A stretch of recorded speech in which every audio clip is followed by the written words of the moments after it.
Good afternoon. Welcome to Pairfect. I am Dinah Ventura. And Vernon Velasco.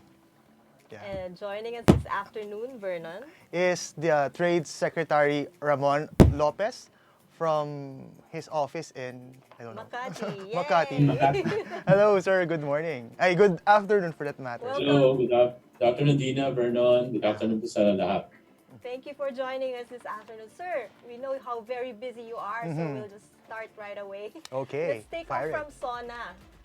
So, okay. so last Monday, we got to have you as our guest during our special coverage of SONA. So we'd like to ask you once again, what have been the Department of Trade and Industry's accomplishments under the Duterte administration?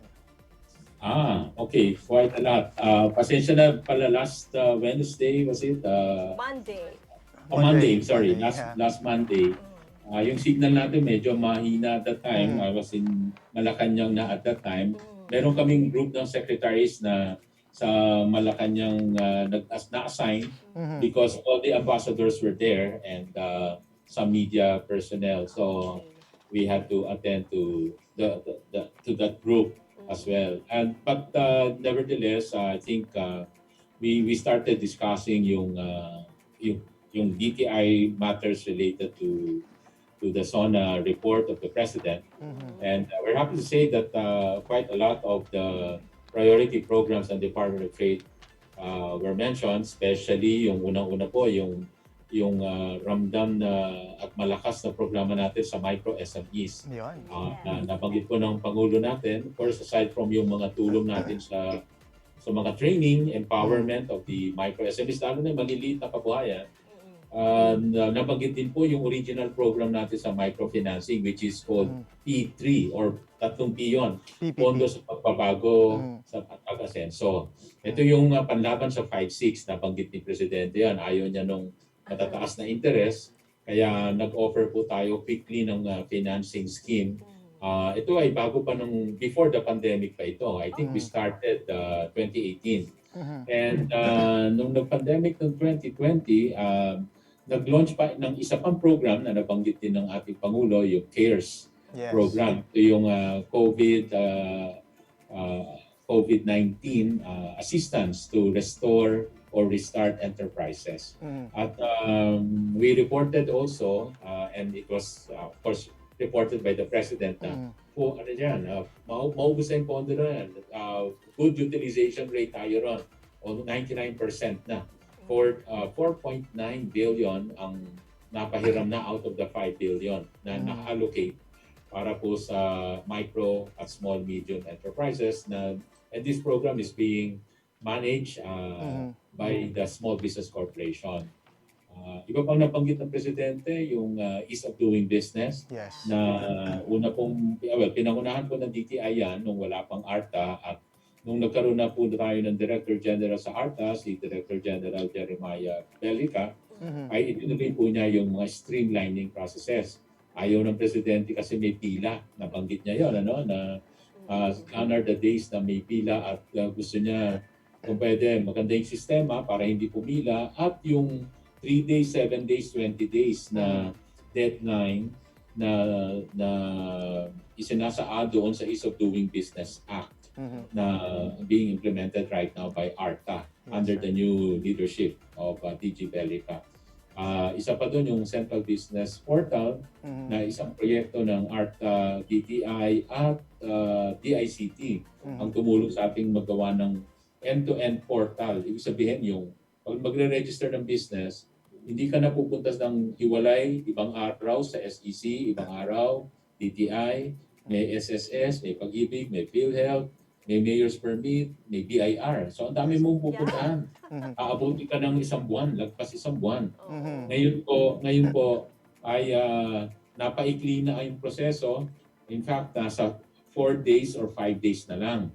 But ang big part of it is the SEC, yung 3 days doon. Kaya sabi namin sa SEC, kaya mo pang gawin na 1 day yan. Para lahat na ito, end-to-end, ika nga, ay 1 day, within 1 day. So imagine, from more than 1 month to 1 day. You know? Dream yan. Yes. Dream team. Before the end of the year. Yes. Yun po ang aming target. By October, si SEC committed na yung one day magagawa na natin. Yes. So, yan po yung, well, some of the things na mga nabanggit ng ating Pangulo, doon sa, of course, ang dami nabanggit ng Pangulo, no? So, Secretary Lopez, the DTI has accomplished so much in a span of 5 years.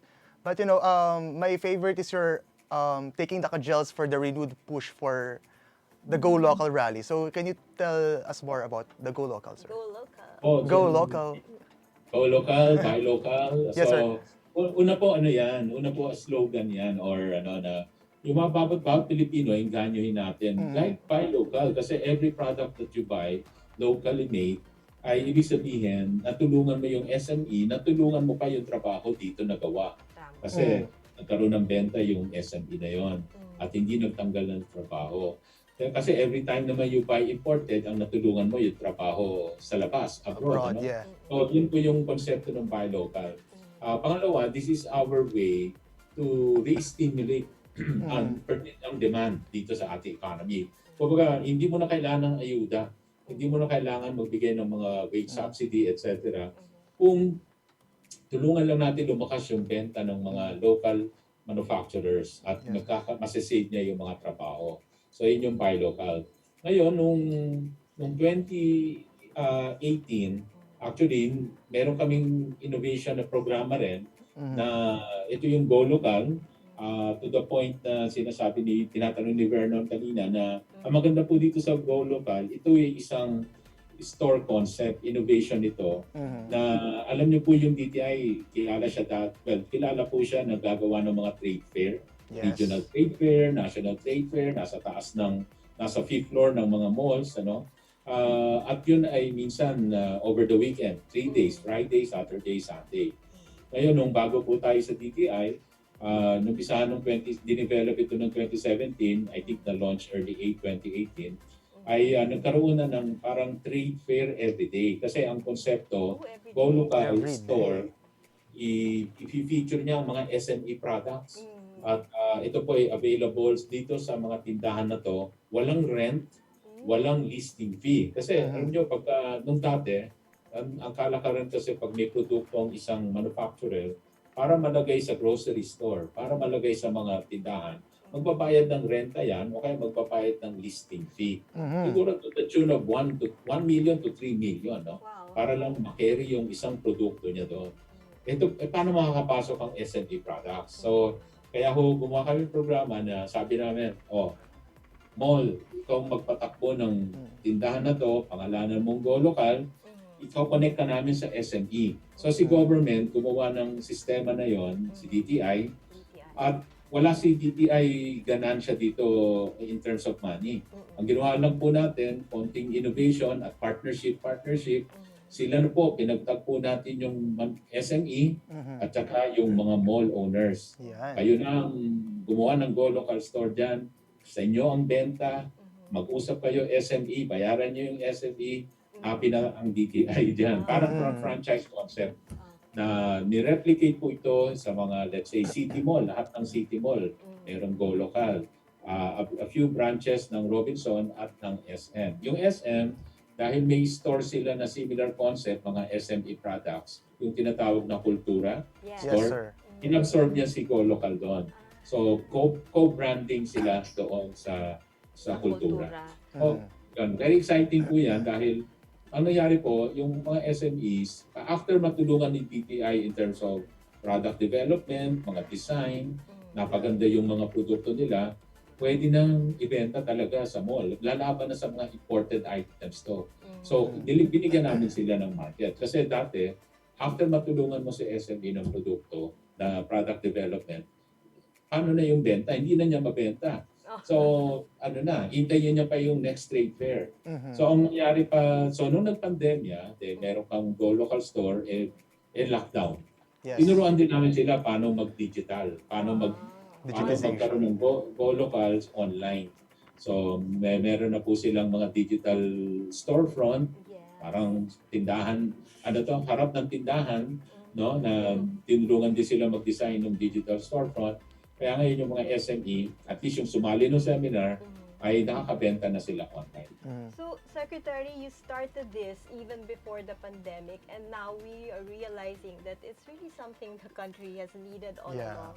When you took on the job as the Secretary of Trade and Industry, was that a part of your goals, personal goals? Ang talagang ang feeling po ng presidente when I joined DTI, sabi niya, kaya tingnan niyo po ang presidente hindi kumuha ng yung mga tradition, yung mga usual na matataas na tao na kung ika nga mga presidente ng mga trade, mga industry chamber, BCCI, etc. Kumuha lang po siya ng isang ordinaryong citizen na kami po kasi nasa advocacy dati ng SME, yung promoting SMEs. Part po ako ng Go Negosyo at talaga pong nakafocus aside from corporate work, member po ako ng isang korporasyon. On the side, we are part of the Go Negosyo na nagtuturo ng entrepreneurship nationwide. So we give free entrepreneurship seminars and empowerment.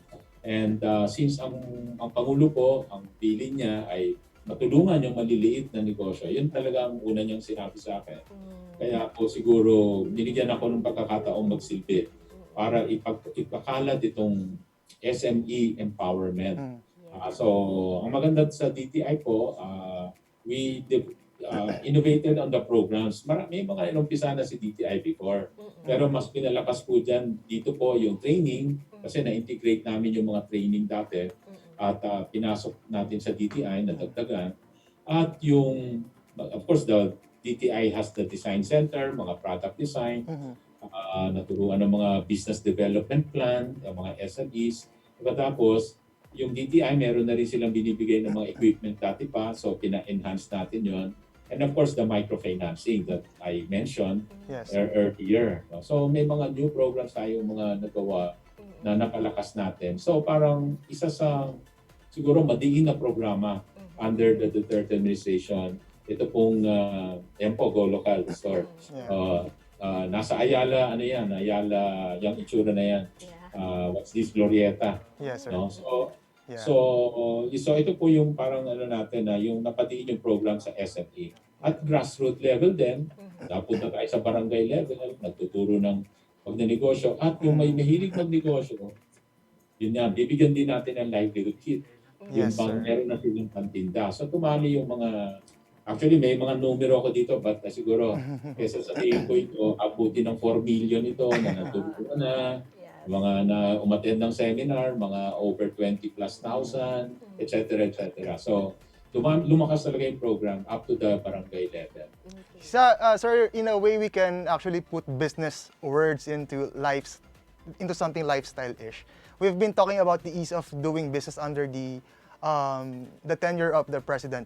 So, we have ARTA, we have CREATE. So sir, in what way has the DTI been helping this foreign direct investment to come in? Okay. Well, of course, ang DTI po hanggang ngayon, tayo po ang chairman ng ARTA Council.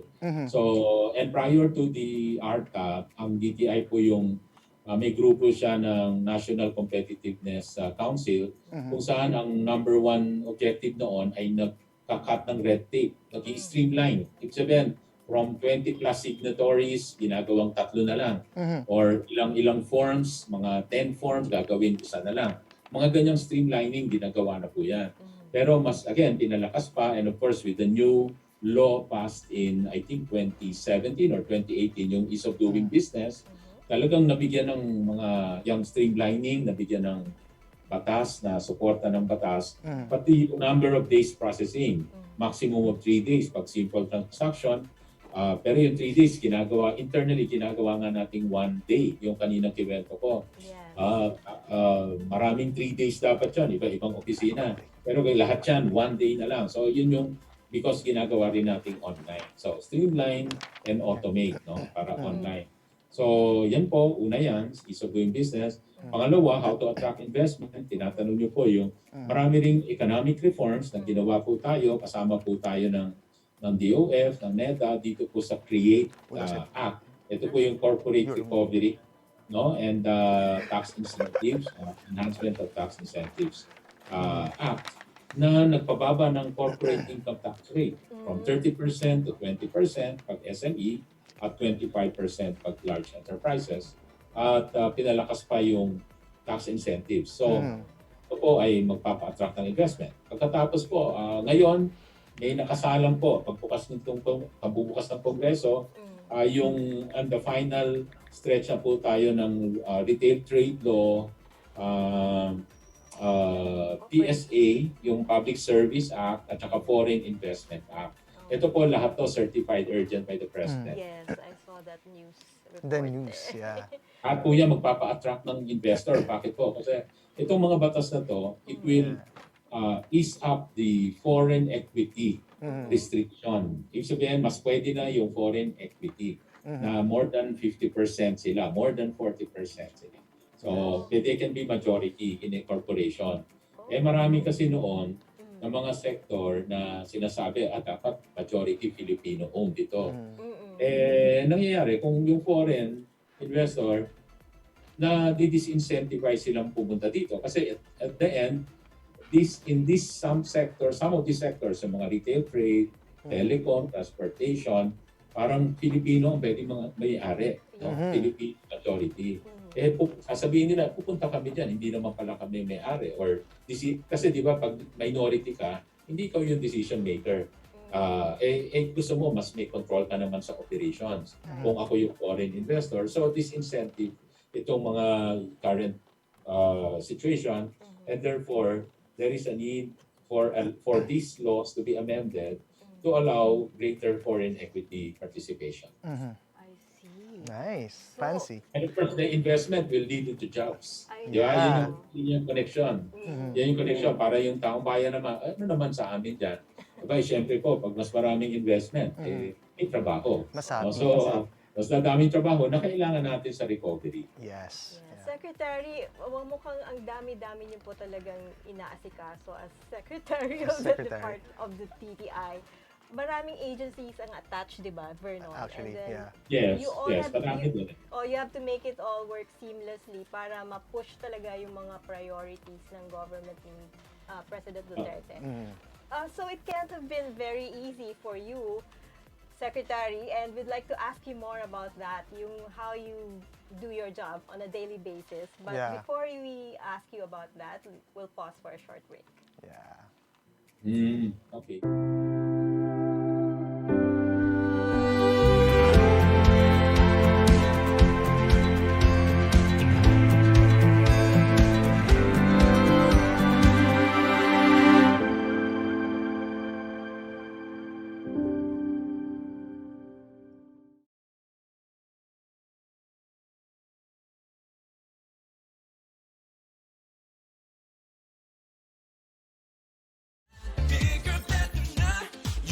Centers, pati sa mga partners may online pa at app. You can buy it with your fingers. Still no remittance and more. Online shopping, you can buy it all. Hindi magpadala, you can buy it all. Anumang pera transaction, you can buy it all. Sabayan ang pagbabago ng mundo for all your pera transactions, all new Bayan. Araneta City, home to the country's first indoor shopping mall. The world's original Thrilla. And the first ever Bini Bini pageant. Now a place for your first win. Your first catch. Your first home. Your first big break. Your first date. And even your first love. Araneta City, the city of firsts.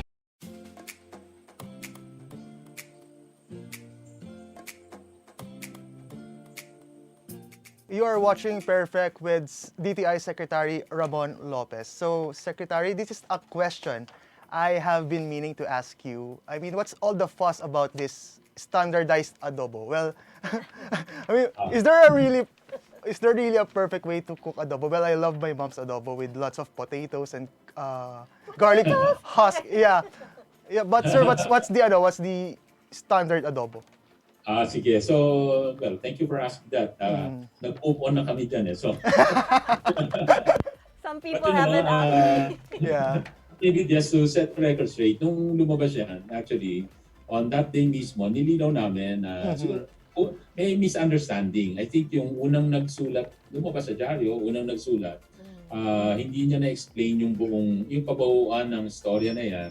Na this is really an effort na magkaroon talaga ng parang baseline recipe na ipopromote abroad. Pag nag-promote tayo ng mga Filipino cuisine para magkaroon naman ng Philippine identity, ang mga Philippine cuisine, ang mga ibang putahe, mga pagkain, may Philippine identity. Ngayon, pag may Philippine identity, gusto mo naman ibigay sa mga foreigners or abroad kung sinong gagamit, kung ano yung talagang parang basic recipe or ang tawag siguro baseline recipe.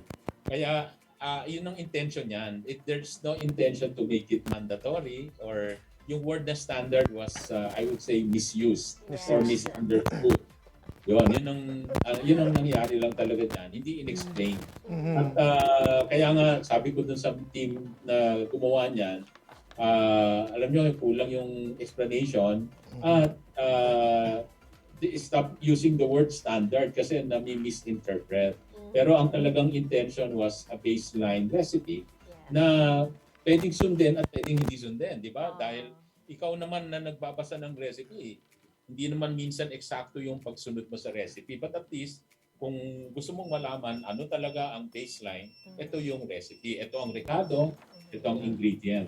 Number 1, yun po. So it's meant to be a baseline recipe and not mandatory. Obvious naman na hindi mandatory kasi paano mo naman i-monitor ang lahat ng luto? Yes. Wala ka namang CCTV sa lahat ng kusina, di ba? So, at saka tama yung sabi mo kanina, Vernon, as far as we are concerned, lahat tayo, ang pinakamasarap na adobo yung luto namin sa bahay, di ba? Or luto ng nanay ko, ganyan. So, kanya-kanyang style yan. In fact, may adobo sa puti, may adobo sa mapaminta, ang ibang klase talaga. Ibang luto ang lalaki, ibang luto ng babae, di ba? May pag lalaki ang tendency, napansin ko, maraming paminta. So, kanya-kanyang style talaga. Paminta. Kanya-kanyang style. So, hindi yan, it's not meant to be only one. I mean, it's very obvious, no? But of course, pinagkatuwaan sa social media. That's fine. Okay na yan. Number 2, tinatanong ko, bakit nyo ginagawa yan? Alam nyo po, this is really part of economic recovery. We're addressing pandemic. Alam naman ninyo yun. Where DTI is working on reopening many sectors, ngayong pandemya, free movement of cargo, lahat, safety seal, maraming ginagawa sa pandemic. But this is part of the work na nagpo-promote ng exports nga for international promotion. And pagka-export, it creates jobs, trabaho. Di ba? We were talking about economic recovery ngayong may pandemic. Ano ba yung magpapadagdag ng trabaho? Ito, manufacturing, exports, services. So, pag nag-promote ka ng mga ganitong produkto, services in terms of cuisine, kasunod niyan, produkto. Yung suka, yung toyo, yung agri-produce, yung ng ating mga magsasaka, ine-export din yan para maging rekado dito. So, aside from that, yung mga kung ginataan yan, mga coconut-based products. So, lahat yan connected yan eh. So it's really for economic recovery also and employment regeneration, stimulating demand. But isa pang hindi naintindihan, may misunderstanding. Akala nila DTI lang nagli-lead dito. Hindi po. We're just part of this interagency na ang talaga nagpo-promote ng cuisine and all that is DFA and DOT, tourism. Kaya nag-uusap nga kami ni Sec.Ramon.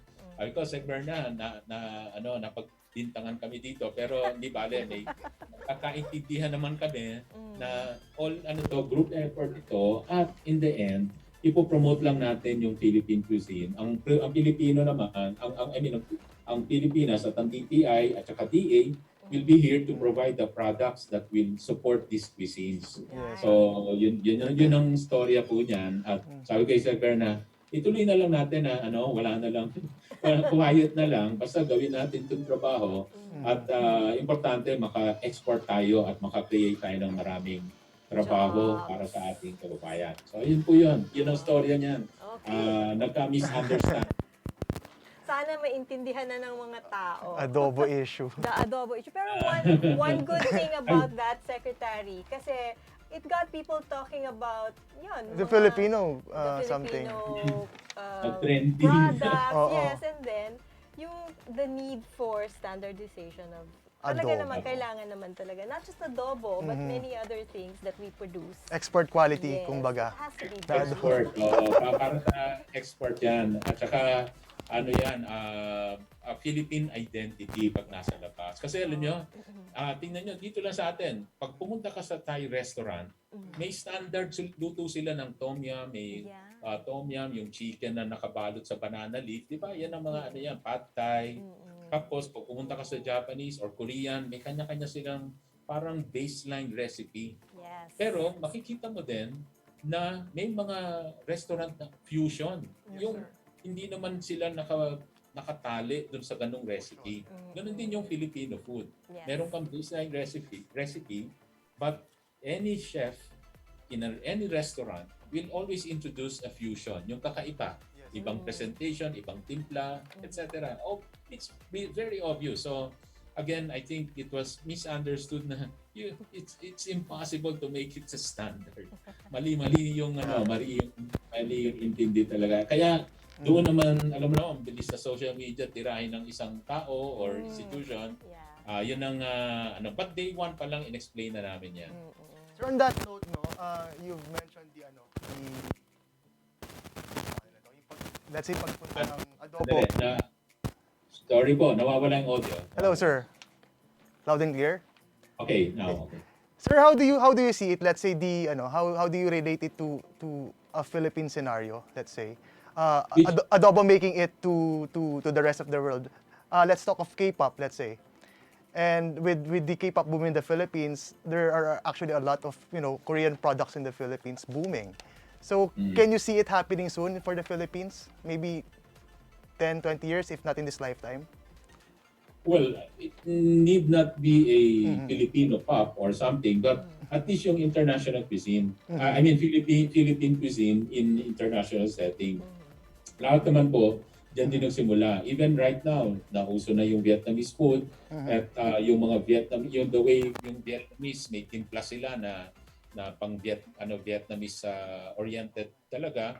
So at least makikita mo ibang recipe nila and this would be available. Yeah. So and Thai, Japan, Turkish food, etc. Lahat yan iba-iba. So what we're just saying is sa Pilipinas, meron din naman tayong standard recipe for all our cuisine na hopefully pag na-popularize yan ng mga whether Filipino or foreign restaurateur in different parts of the world, meron silang pagbabasihan ng traditional recipe. Hey, sir, if you really come to think about it, Sir Ramon, Dinah, if you watch YouTube videos and there are actually mukbangs, Filipino cuisine mukbangs, Americans trying Filipino food, let's say boy bawang, Jollibee, all the rage is Jollibee.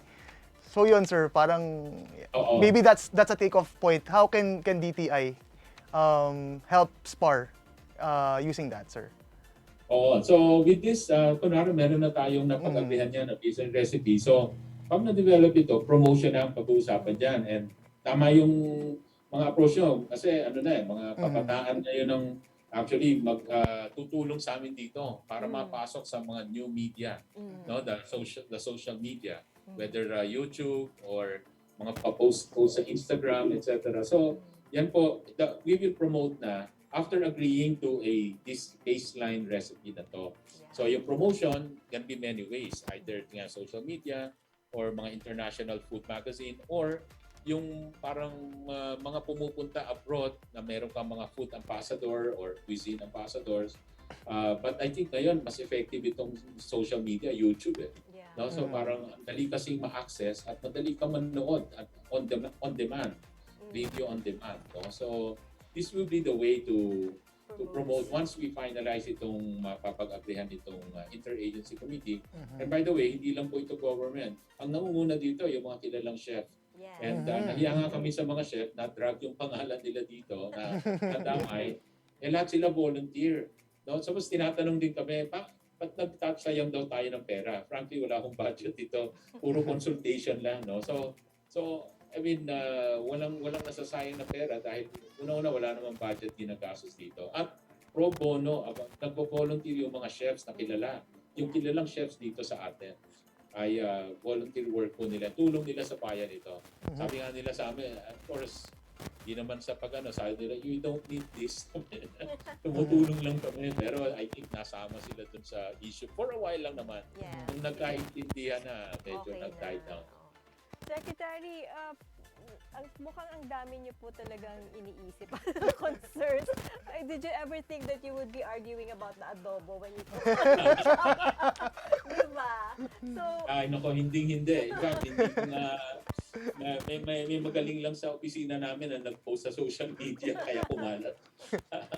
But so one weekend biglang napula po kami alam ko yung project but hindi ko alam yung pinost niya ay medyo kulang sa explanation. But yes. again, hindi ko naman pinagalitan din yung tao dahil hindi naman niya sinasadya, no? But I think the point is kailangan talagang ma-explain pag may ganyang programa. At again, lahat yan, learning yan.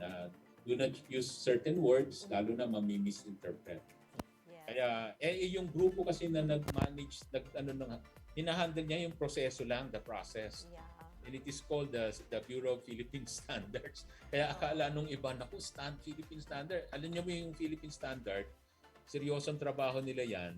Yung standard ng semento, ng bakal, construction, di ba? Kailangan. ng glass, tiles, lahat. At sabi ko sa kanila, when you say Philippine Standards, mandatory yan, sinusunod yan, no? So, wag yung tatawaging standard yung recipe kasi baka akala mandatory. Kaya sabi ko na, sanay sila yung ma-handle naman ng process yung consultation. So, but again, right now, learning sa kanila, they're not calling it standard anymore. It's just the baseline recipe, no? Para hindi magkalituhan. I'm sure this is just one of the many concerns on your mind, Secretary. But we'd like to know, what is it like to be handling the Department of Trade and Industry in this time of pandemic? How is it like to handle the DTI? Yes, pandemic. Kasi lahat during the pandemic, it's really, yung pandemic is really challenging kasi bago mag-pandemic, ang ganda na ng story at narrative nating Pilipinas, no? Third fastest growing, tataasan lahat, bumaba yung poverty rate kaagad. Yung target natin ng 6 years na-achieve in 3 years, 2016 to 2019, etc. No? So ang dami, third fastest. Kaya lang nung nagka-pandemic, biglang sa lahat ng bansa, no? Napura lahat ng mga games. At hindi tayo na-spare doon. And therefore, dami talagang naging trabaho. We were meeting like every other day nung umpisa ng pandemic, almost every day. Sabi ng Pangulo talaga noon, tutukan niyo yung pandemic na to. So, interagency task force against this infectious disease, and ang task talaga niyan ay for health. Pero on the other hand, members din yan, kami rin sa economic cluster. So, si DTI, si NEDA, DOF, si DBM, and DOT, no? DOTR, marami mga economic cluster. So we're always balancing. So yun po yung siyempre dagdag pressure sa amin kung lahat. But of course, lahat ito trabaho, and with the help of private sector, nagtutulungan talaga para we have one enemy naman, common enemy is COVID. So and until now, as you know, we're really balancing our approach. We're just like other countries, di ba? Kala nung iba, na-injection na sila, na-vaccinate, tanggalan ng mask, nung pala kumalat pa din yung Delta variant. No? So, you can never be sure kasi it's first time it's hitting the world. So, kaya yung sa atin, in a way, hindi naman sa but I think yung bansa naman natin, kahit pa paano na ko-control pa rin itong Delta variant. At least until now, na yung move natin na very calibrated yung reopening, balancing talaga the health and the reopening of the economy. If you look at the numbers, maswerte naman po tayo kung titingnan mo yung number of cases per 100,000. Tingnan po yung comparison. Yung Pilipinas po isa sa mababa ng countries in the world. Yung dating talaan, parang 1/10. 1/10 lang nila tayo in terms of cases per 100,000. Lalo na po yung deaths per 100,000. We are like mga 1/5. Maliit lang, no? Actually, yung cases din ngayon, parang mga dyan na nagre-range, no? Mga 1/8 to 1/10. At ganoon din yung sa deaths. Napakaliit din po kumpara sa iba. But we always compare it with out of 100,000 kasi iba naman ang population base ng bawat bansa. You are watching Pairfect with the Department of Trade and Industry Secretary Ramon Lopez. More on DTI after a short break.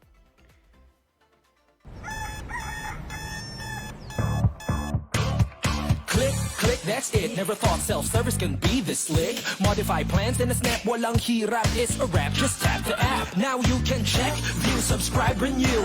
Help and support for you. Out with the ring apps are the in thing, you know what to do. Globe at home and Globe One, all in the Globe app na yan. Self-service and easy to use, mas okay tayo dyan. Globe at home and Globe One, all in the Globe app na yan. Instant response, no hold time pa, wala nang hintayan. Download Globe at Home and Globe One app, all in the Globe app na yan. Download the Globe One and Globe at Home apps from Google Play Store and Apple App Store now. Download Globe at Home and Globe One app, all in the Globe app na yan.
Welcome back to Pairfect. We are here with DTI Secretary Ramon Lopez.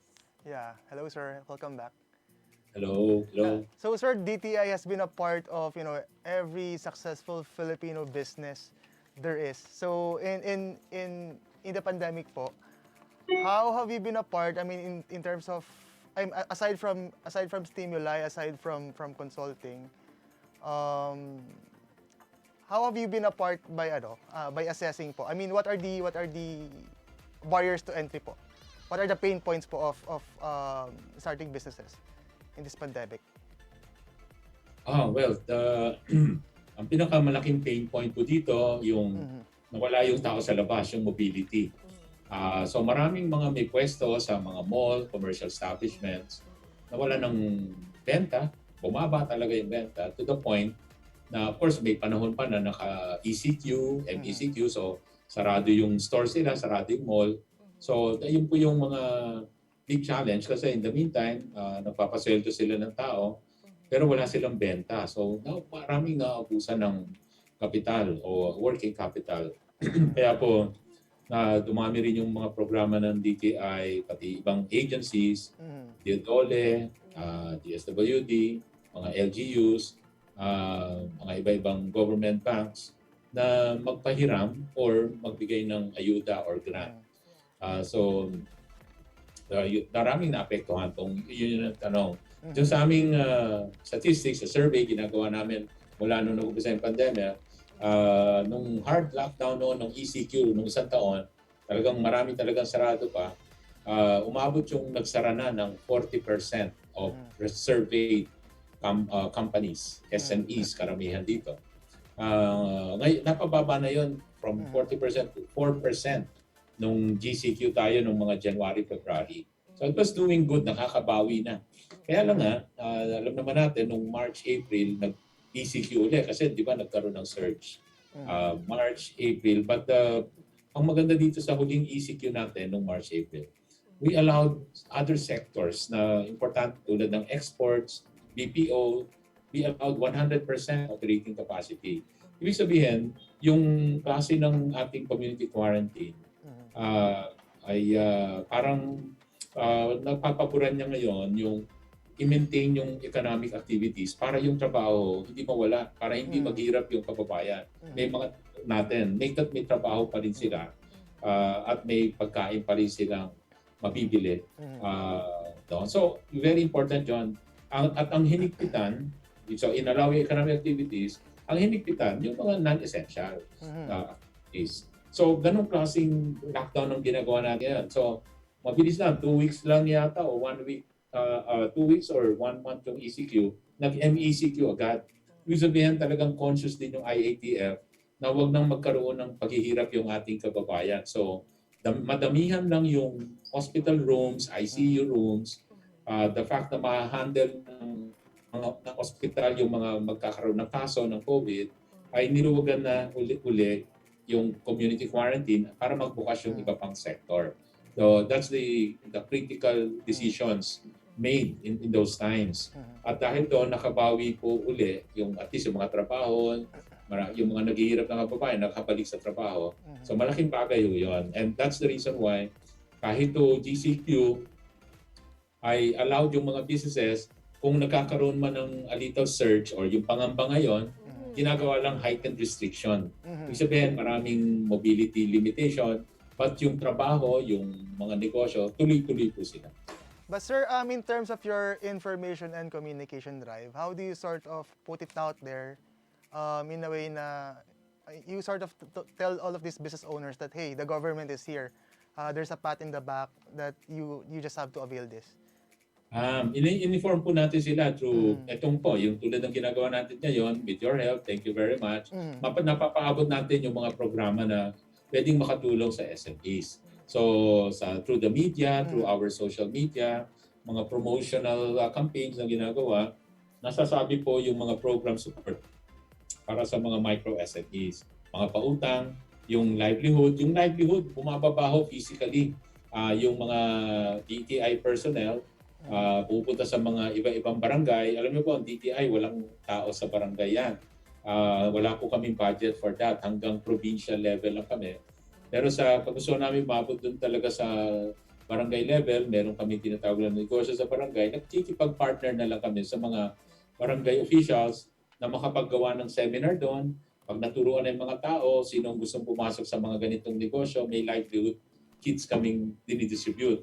Kaya yung livelihood kits, marami ho tayong na-distribute niyan. Parang, nasa na nga ba yun? Sa negosyo service sa barangay, 13,300 barangays, 147,000 micro SMEs assisted, and 34,000 livelihood kits. Ibig sabihin, napamahagi ito. Plus, meron pang mga pagkabuhayan sa pagbangon, ginawa, yung mga tinamaan ng bagyo, lindol, sunog, lahat. Bibigyan mo ng ayuda yon, livelihood kits din yan, mga 23,800. So, ano ho yan? Kung saan tumama yan? Ano yan? Pupunta ho yung DTI team. Madalas yung kasama doon si Senator Bongo, napakasipag. Pupunta dito sa mga mga nasalanta. No? So, tumutulong ho, iba-ibang agencies at talagang umaabot sa baba yung tulong ayuda natin. At ang maganda ho, yung ayuda, kami ho, hindi nabibigay ng pera tapos na. Binibigyan ho sila pang negosyo. Kunwari, paninda. Para umiikot, nung may kita uli sila everyday. So umiikot yon, hindi nawawala yung pera. Except talagang pag binala nila. No? Yes, sir. Pero otherwise, pinapaikot na po nila yon, may puhunan na sila. Nakakapagpatapos na sila ng mga anak nila. May kita na sila araw-araw. Sir, last question. In terms of digitalization, the e-commerce is the order of the day.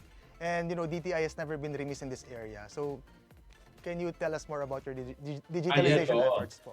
Oo, actually malakas ang DTI dyan. Dahil nga nung pandemya ay hindi makalabas. Di ba nakwento kanina yung Go Local, ginawang digital. Opo. Tapos yung mga SME, namin training from Google, Amazon, Facebook. DTI is doing that. Nakikipag-partner dito sa mga Google and Amazon and para yung mga SME matutong mag-e-commerce. Kaya marami tayong naalalayan na SME na nawala na ng benta, pero nung na-introduce sila sa e-commerce, ay nakakabenta na sila. In fact, parang same principle ng Go Local natin. Pupunta tayo sa mainstream. Hindi ka lang magbubukas ang sarili mong website. Walang pupunta dyan. Isasakay natin yung produkto mo sa Shopee, sa Lazada, kung saan pumupunta yung tao. So ganun ang principle. Para yung SME, yung product ng SME, nadi-discover, hindi lang Pilipinas yan. Pag ginugol mo yan, lalabas yan anywhere, worldwide. So imagine yung exposure ng SME na yon. Biglang yung dating walang bumibili sa kanya, nagsada na yung kumukontak sa kanya. And of course, with the delivery platform, madami yung yung online, yung e-commerce na yan, nag-umpisa yan last year, 1,000 plus lang. 1,700 lang nag-register dyan. Nung nag-tapos yung taon, 88,000. Imagine, ganun kadami. Ganun kadami yung nag-register dyan. Exponential growth yan. At ang DTI po nasa likod niya na nagse-seminar, nagbibigay ng empowerment sa ating SME na maging digital na sila. So yan po ang lumakas last year. May mga huminang negosyo, pero mas maraming lumakas na negosyo. Yung nag-register na business sa atin, para lang may perspective po kayo, noong 2015, ang nasa PSA, Philippine Statistics Office, 900,000 ang registered na business. Year on year, tumaas yan. 1.2 million, 1.3, 1.5. Last year, 1.7. This year, lumabas yung numero kahapon, 1.9 million. So, 1 million additional registered companies na mula 2015. 1 million ang nadagdag ng mga kumpanya. So, yun masabi natin na isa ring siguro achievement na mas madaming mga micro SMEs na naghistro, nagnegosyo, nakahanap ng ibang trabaho. Kahit pandemya, tumaas yung registered businesses natin. I think that's very good. Ideal, yeah. And listening to the Secretary, talagang malalaman ng lahat ng nanonood na how very hardworking this department is, especially during this pandemic. Yeah. Imagine. Trabaho lang. Yeah, Secretary Lopez, it has been a delight having you here at Pairfect today. Final words po. Well, ang final word ko, actually, mag-iingat po tayo lahat. Regarding pandemic, ang parati ko pong pinapaalala sa ating kababayan, sumunod sa minimum health protocol. Dahil sa ganyang paraan, bababa yung cases. Pag bumaba ang cases, pwede pa tayo mag-reopen ng economy. Makakabalik ang mas maraming trabaho. Kaya napaka-importante yung pagsunod. Kung maiwasan yung mga non-essential activities, mga reunion, mga pagkakita-kita, kung pwede, quiet muna tayo kahit itong 2 linggo na to para nga umiwas na tayo dito sa possible threat ng Delta variant para talagang bumaba ang cases at hindi magdumami ang kaso at makapag-reopen tayo. Yan po yung keys to reopening the economy. At pag nag-reopen, mas maraming makabalik sa trabaho. Yung unemployment rate natin bumaba na from 17.7% last year, ngayon 7.7 na lang. So ang target natin, pre-pandemic level, 5% unemployment. Meron pa rin unemployment kahit nung walang pandemya. But that's the way it is. Pag tumuloy-tuloy yung growth natin, may time na umabot na tayo sa 4.5%. Hopefully, bumabot pa yan sa 4%. After the pandemic, makakabalik po tayo. At one final word. Alam niyo po, yung Pilipinas, napakalakas ng economic fundamentals. Kaya konting reopening, sumisipa agad yung economy, yung growth. Kaya po yung unemployment, kita po ninyo, konting reopening, bumababa na, 7.7. No, ang exports natin 72% growth, tumalo na. Ang manufacturing index 162% growth versus last year. So ang PMI index, another index of manufacturing, lagpas 50 na, 50 ang threshold, no, 50.8, 52. So bumabalik lahat eh. Wag lang tayong mag-lockdown ulit. Usually, kaya talagang protektahan natin yung pagtaas ng cases para hindi tayo mag-lockdown. Tuloy-tuloy yan. Malakas ang economic fundamentals ng Pilipinas dahil 110 million ang population. Lahat po yan, market, pwedeng bumili. Tapos, source pa yan ng maraming labor force sa atin na dinadayo ng mga foreign investors dahil alam nila sa Pilipinas, maraming talent of labor at mga managers, mga scientists, mga engineers, mga teachers, lahat po yan. Pilipinas, so ang napakaganda ng demography at very young pa. So ibig sabihin ng young, so many years ahead of productive life. So maraming magiging active na consumer, mamimili, larger consumer base. So that's the demography of the Philippines. So malakas po yan. Kaya ngayon pa lang, umaangat na kaagad, mag-reopening lang, wag lang mag-lockdown. At lalo pang lalakas yan after the pandemic. Beautiful, Secretary. Thank you very much. We hope everyone was inspired by what Secretary Lopez has shared with us this afternoon. Thank you everyone for joining Salamat us po. on Pairfect. Thank you, Pairfect. Secretary Ramon Lopez, of the Department of Trade Industry. Salamat po. Perfect kayo, perfect kayo. Have a good day. Have a good day po, Sec. Yeah. Thank you. And that's it for today's Pairfect. My name is Vernon Velasco. And I am Dinah Ventura. Join Good afternoon. us again next week. See ya. Okay.